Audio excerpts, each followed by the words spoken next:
Bonjour à toutes et à tous, une petite vidéo rapide, peut-être pas courte mais en tout cas rapide, sur les quelques nouveautés de Moodle 4.5. On vient de faire une mise à jour de notre Moodle du DIP, on est passé en 4.5, voici quelques nouveautés qui nous semblent utiles à signaler.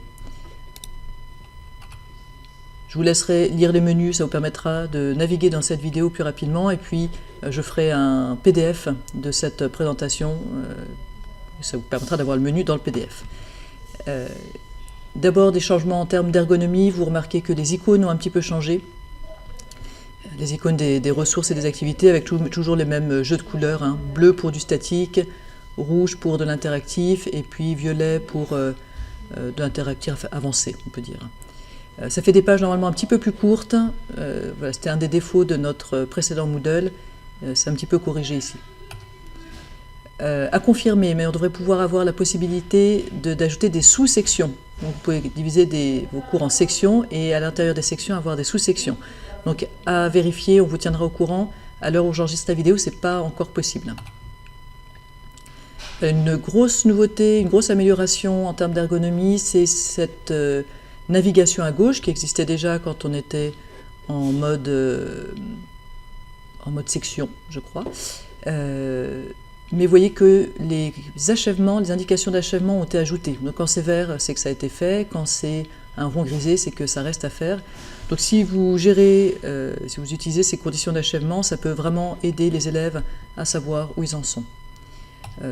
Autre chose importante, cette navigation n'était pas présente dans certaines apparences de cours, et notamment quand on était en tuiles, on n'avait pas la navigation.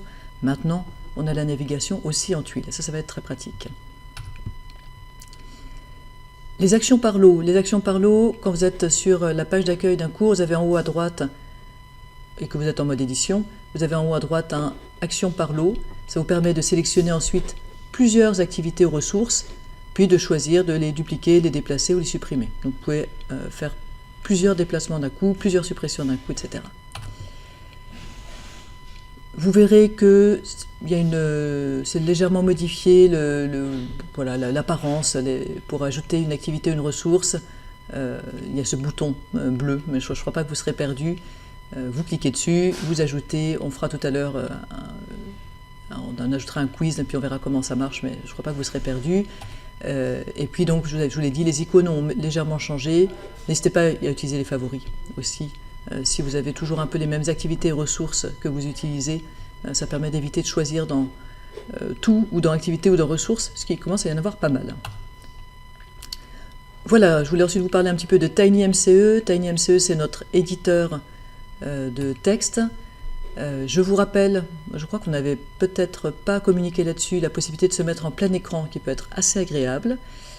Et puis surtout, voilà une nouveauté, c'est que vous voyez à côté du micro, il y a le petit vidéo et vous pouvez enregistrer l'écran ou enregistrer une vidéo en live.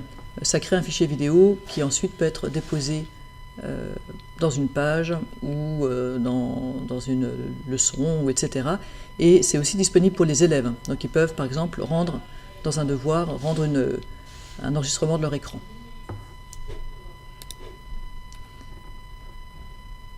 Concernant les quiz, pas mal de petits ajouts et de petites modifications. D'abord, quand vous allez sur la banque de questions, l'ergonomie a un peu changé. Il y a cette très grosse zone de recherche. Alors, je ne suis pas sûre que ce soit vraiment mieux. Je ne suis pas tellement convaincue personnellement. N'hésitez pas à nous dire ce que vous en pensez vous. Alors c'est comme ça, de toute façon c'est proposé par Moodle et c'est pas modifiable. Mais dans cette zone de recherche, vous avez la possibilité notamment de rajouter une recherche par tag, si jamais vous utilisez des tags sur vos questions. Alors personnellement, je n'utilise pas beaucoup, donc ça ne va pas beaucoup me changer la vie. Sinon juste, si vous êtes un peu perdu, que vous ne comprenez rien, ici, vous cliquez sur... Peut-être que je vais vous montrer en direct, ce sera plus simple. Voilà, je vais ici dans la banque de questions.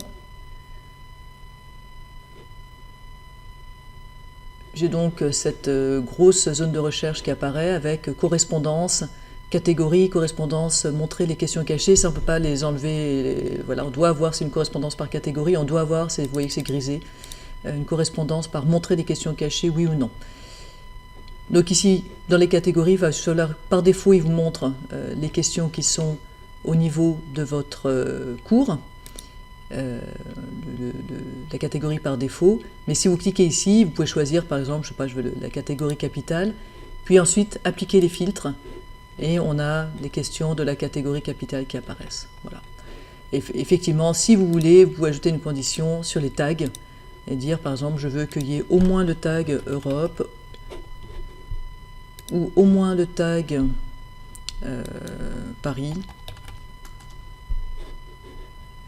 Je peux me mettre depuis la racine du cours, j'applique les filtres et toutes les questions taguées Paris ou Europe dans les catégories ou sous-catégories de racines, pour exemple, de cours vont apparaître. Voilà. La banque de questions, elle va surtout beaucoup changer quand on passera en Moodle 5. Il y aura la possibilité de partager beaucoup plus facilement des banques de questions d'un cours vers un autre, etc. Donc ça, c'est une affaire à suivre pour cette mise à jour en 4.5. Voilà, il y a ce changement qui est plus un changement d'ergonomie que véritablement un changement de fonctionnalité. Ce qui veut dire aussi que quand vous ajoutez des questions dans un quiz, depuis la banque de questions, vous avez aussi cette petite zone de recherche avec correspondance catégorie. Donc, sélectionnez bien votre catégorie depuis cette flèche, puis vous devriez voir apparaître les bonnes questions, et vous pouvez ajouter des conditions, notamment des conditions avec les tags. On fera une démonstration, on va fabriquer un quiz. Ça, c'est une nouvelle fonctionnalité, et une nouvelle fonctionnalité potentiellement assez intéressante. Vous pouvez, ils appellent ça configurer des éléments d'évaluation. C'est-à-dire qu'en fait, à l'intérieur d'un quiz, vous pouvez associer certaines questions à des catégories d'évaluation. Par exemple, cette question, c'est une question de théorie, cette question, c'est une question de pratique, etc. Ou alors, vous pouvez avoir, si vous avez un quiz qui porte à la fois sur Vivaldi et sur Mozart, vous pouvez avoir un élément d'évaluation Vivaldi, un élément d'évaluation Mozart. Et ce qui est intéressant, c'est que quand l'élève reçoit sa note à la fin, il a bien sûr sa note globale, mais il a aussi la note par catégorie d'évaluation. Donc sur un test, si vous évaluez plusieurs choses, si vous avez des choses éventuellement assez différentes et vous voulez que l'élève puisse savoir où il en est sur ces différents éléments, ça peut être vraiment intéressant. Bien sûr, l'enseignant aussi peut voir la décomposition par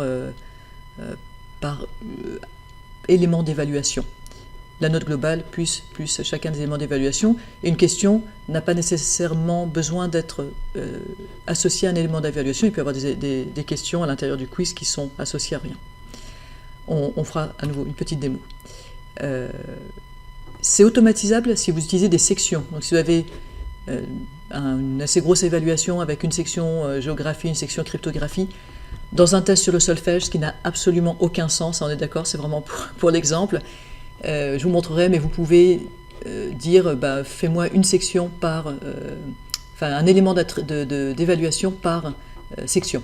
Voilà, ça se fait automatiquement dans ce cas-là.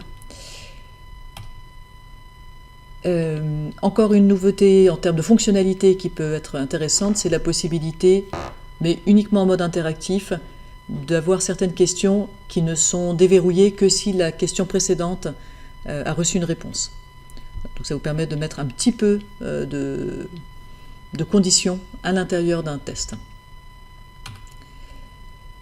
Enfin, alors je ne sais vraiment pas à quoi ça peut servir, mais peut-être que vous en trouverez l'utilité. Vous pouvez numéroter vous-même, changer le numéro des questions. Donc c'était avant attribué automatiquement dans l'ordre. Maintenant, vous pouvez changer ces numéros. Honnêtement, je ne vois pas trop à quoi ça peut servir, mais je vous le signale quand même. Allez, petite démo. Alors, je vous propose qu'on crée ensemble un test, comme ça on voit un peu tout, ajouter une activité ou une ressource. Donc effectivement, les icônes ont un peu été modifiées. J'ajoute un test que je vais nommer test musique. Je vais laisser pour l'instant tout par défaut, on reviendra le mettre en mode interactif après.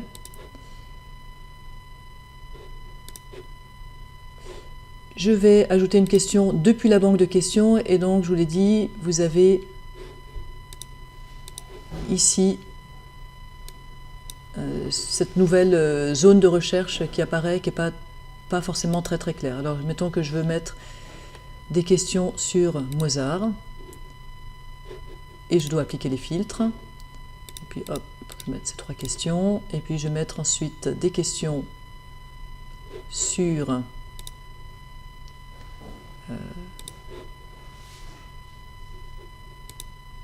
Vivaldi, appliquer les filtres, ça affiche mes questions de la catégorie Vivaldi, et mettons que je mets ces 3 questions-là.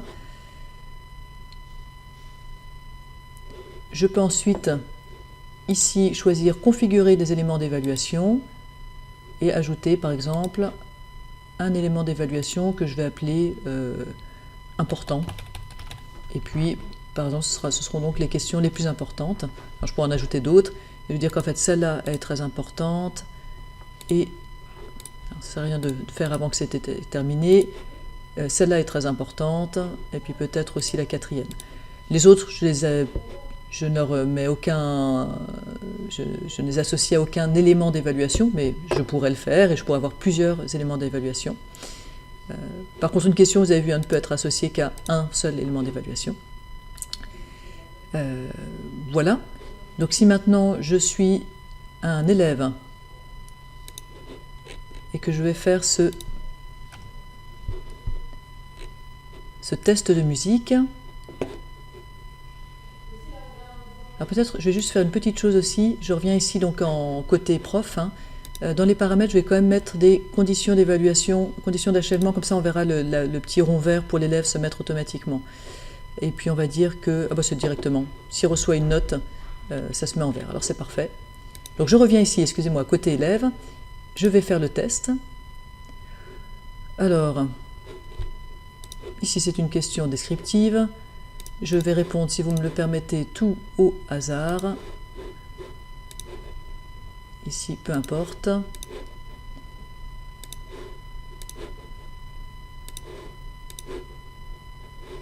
J'envoie tout envoyé est terminé.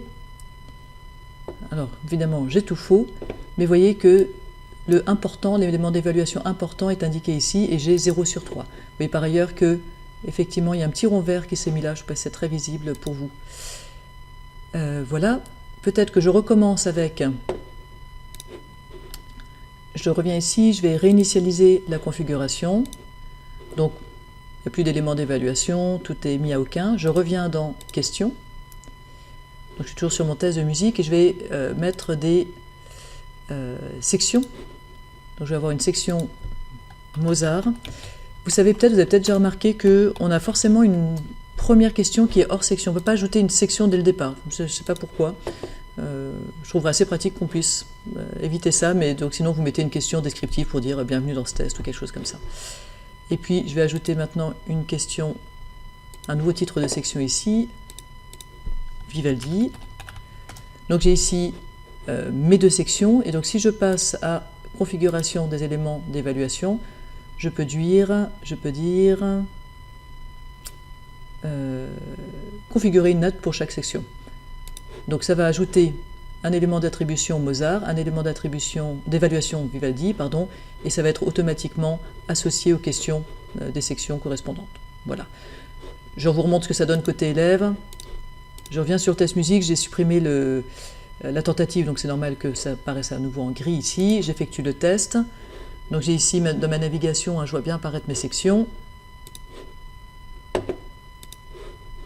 Je réponds à nouveau au hasard, ou alors je peux faire un petit effort pour avoir au moins quelques bonnes réponses.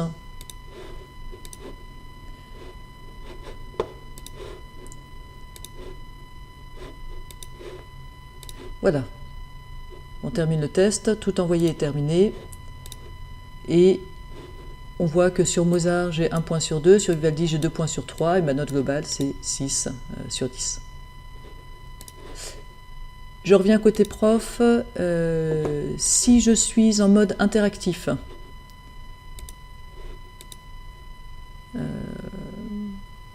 mode interactif avec essais multiples, vous vérifierez, je ne sais pas si c'est valable aussi pour d'autres modes, mais en tout cas en mode interactif, vous avez la possibilité de Alors, je vais juste supprimer. Pardon, je le fais devant vous. J'aurais pu le faire avant. Voilà, vous avez la possibilité de verrouiller, vous voyez, des questions, de restreindre cette question. Donc, par exemple, la question opéra ne sera pas disponible tant que la personne n'aura pas répondu à la question précédente. Alors, je peux faire ça sur plusieurs. Et donc, voilà ce que ça donne si je viens côté élève. Donc, à nouveau, comme j'ai supprimé, c'est redevenu gris. J'effectue le test. Comme j'ai supprimé la tentative de l'élève, je termine mes phrases. Page suivante, en quelle année... Voilà, à nouveau, je mets tout au hasard. Et là, quand je passe au suivant, il me dit « Vous ne pouvez pas tenter cette question puisque la question précédente n'a pas reçu de réponse. » Alors, j'y retourne et je fais mon vérifier. Là, j'ai reçu une réponse. Donc maintenant, je peux passer à la question suivante. Alors, je n'ai pas très bien paramétré. Évidemment, normalement, ce qui serait intéressant, c'est que j'ai le feedback à ce moment-là. Voilà. Je vous laisse faire les tests si c'est une fonctionnalité qui vous intéresse. J'en profite, si c'est une fonctionnalité qui vous intéresse et que vous voulez un tuto plus complet, n'hésitez pas à le demander. En fait, là, on fait un peu une revue de toutes les nouveautés de manière un peu désorganisée, de manière un peu rapide, mais évidemment, on peut rentrer dans les détails sur certaines de ces fonctionnalités. Ah oui, je ne vous ai pas montré, je vous montre quand même. Donc, côté prof, sur un test, je peux dire, en fait, cette question-là s'appelle la question numéro 3.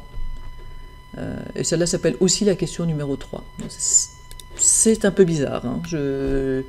Voilà, question numéro 3, question numéro 3. Ça peut avoir un sens peut-être si vous avez des références. Alors je ne sais pas si on peut mettre des lettres, j'essaye avec vous en direct. Donc voilà, ça peut être peut-être une étiquette pour un exercice, dire vous avez le type d'exercice 3A ou quelque chose comme ça. Ou une question sur opéra Mozart. Ça peut être quelque chose d'aussi long. Oui, on peut mettre quelque chose d'aussi long. Donc, pourquoi pas si ça peut peut-être avoir un intérêt. On passe à la dernière section. On est déjà à 17 minutes. Sur les devoirs. Dans les quelques nouveautés, alors ça c'est vraiment bien agréable. Vous pouvez choisir de ne montrer que les statuts travail remis ou nécessitent une évaluation.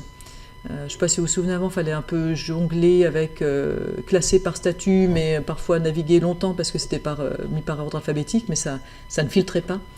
Donc voilà, vous avez maintenant ce nécessite évaluation ou travail remis qui peut être bien pratique. Vous avez des actions par lot aussi sur les devoirs, donc vous pouvez sélectionner plusieurs tentatives et puis choisir de, par exemple, télécharger les pièces jointes, ou verrouiller, ou envoyer un message personnel aux élèves. Je crois qu'une fois que vous avez évalué, vous avez aussi d'autres possibilités qui arrivent ici. Je vous laisserai tester. Alors c'est une nouveauté, j'avoue que je n'avais pas conscience que ce n'était pas déjà possible, mais c'est annoncé comme étant une nouveauté de Moodle 4.5. Quand vous accordez des tentatives, avant vous pouviez faire manuellement, après chaque tentative, vous pouviez dire, en fait, tu peux refaire encore un essai, où vous aviez un automatiquement jusqu'à la réussite, et là maintenant il y a un automatiquement après chaque évaluation. Voilà, pour terminer, quelques ressources. Donc je mettrai cette présentation en PDF, et donc elles seront cliquables sur les nouveautés de Moodle 4 en général, et de Moodle 4.5 en particulier. Voilà, je mettrai tout ça dans le forum avec la vidéo. Bonne journée!